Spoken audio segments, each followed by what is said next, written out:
এটা একটা অন্যরকম অনুভূতি।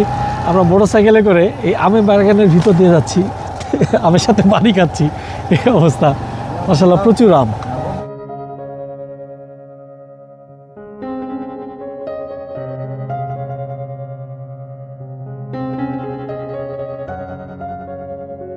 এটা কি ভুট্টা না? ভুট্টা ক্ষেত থেকে ভুট্টা সংগ্রহ করেছে।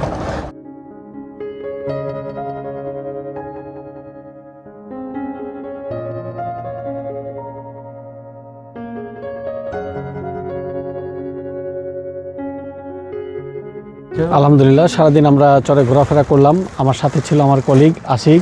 তো আশিক আমাকে মোটামুটি ভালো সহযোগিতা করেছে, না তো আসলে এই চরে এসে আমার ভিডিও করা সম্ভব হতো না। তো আমার এই চরটা ঘুরতে পেরে বেশ ভালো লেগেছে, আপনাদেরকেও দেখানোর চেষ্টা করলাম। তো আপনাদের ভালো লাগলে অবশ্যই লাইক কমেন্ট শেয়ার করবেন আর চ্যানেলটি সাবস্ক্রাইব করে রাখবেন। সবাই ভালো থাকবেন। আল্লাহ হাফেজ, আসসালামু আলাইকুম।